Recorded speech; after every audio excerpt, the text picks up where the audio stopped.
আসসালামু আলাইকুম ওরহামতুল্লাহ। প্রিয় দর্শক, এই মুহূর্তে আমরা দাঁড়িয়ে আছি চাঁদপুর জেলা শাহরাস্তি থানা রাগই মৌলভীবাজারে। রাগই মৌলভীবাজারে একটি নতুন মসজিদ হয়েছে। আমরা সেই মসজিদের সামনে দাঁড়িয়ে আছি। আজ আপনাদেরকে দেখাবো সেই মসজিদের বিস্তারিত। আমরা এই মুহূর্তে মৌলভীবাজার মসজিদের সামনে দাঁড়িয়ে আছি। আমরা এখন মসজিদের ভিতরে প্রবেশ করলাম। এটা হলো মসজিদের বারান্দা, পিছনের অংশ। এই পাশে হলো সিঁড়ি রয়েছে, আর এই পাশে রয়েছে খাট, লাশের খাট। আমরা এখন মসজিদের সামনে আগাবো।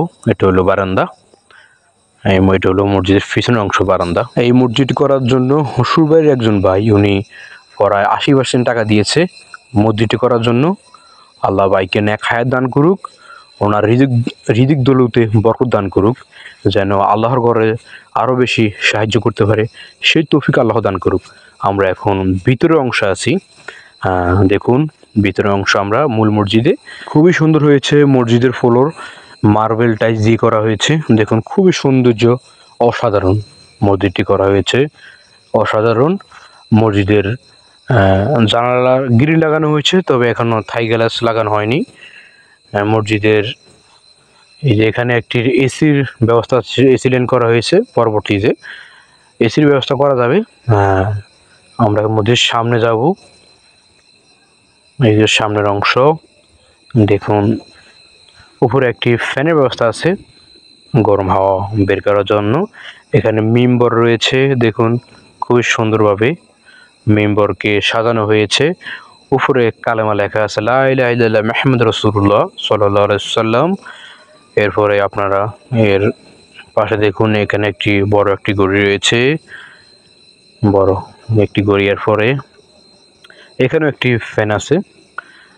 এরপরে নিচে এখানে একটি আইপিএস ব্যবস্থা আছে, আলহামদুলিল্লাহ, যে ভাই দিয়েছে আল্লাহ ওনার রিজিক দলুতে বরকত দান করুক। এরপরে দুইটা মেশিন আছে অবশ্যই, তবে মসজিদের এখনও 4 থেকে 6টা স্পিকার লাগবে জুমা নামাজ অথবা উক্তি নামাজ পড়ার জন্য।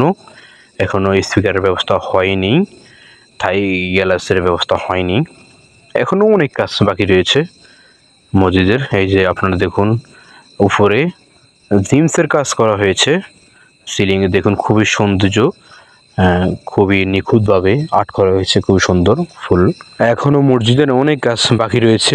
দেশ ও প্রবাসের যে যেখানে আছেন, আপনি 500 টাকা, 1000 টাকা, 5000 টাকা, 10,000 টাকা, আপনি যা পারেন, আপনার রিজিকে তা যা আছে, আপনার তৌফিকে যা আছে, অবশ্যই আপনি সাহায্য করবেন আল্লাহর ঘরের জন্য, যেন আল্লাহর ঘরটিকে আরও সুন্দরভাবে সাজানো হয়। আমরা এখন মসজিদের মূল গেটে চলে আসলাম। আমরা এখন মসজিদ থেকে বের হয়ে যাব। আমরা এখন মসজিদ থেকে বের হয়ে গিয়েছি। দেখুন মসজিদের সামনের অংশ, মসজিদের বের হওয়ার পর হাতে বাম পাশে এখানে বাথরুম করা হবে। এখানে বাথরুম করা হবে, পেশাবখানা করা হবে, অজুখানা করা হবে। এগুলো এখনও করা হয়নি।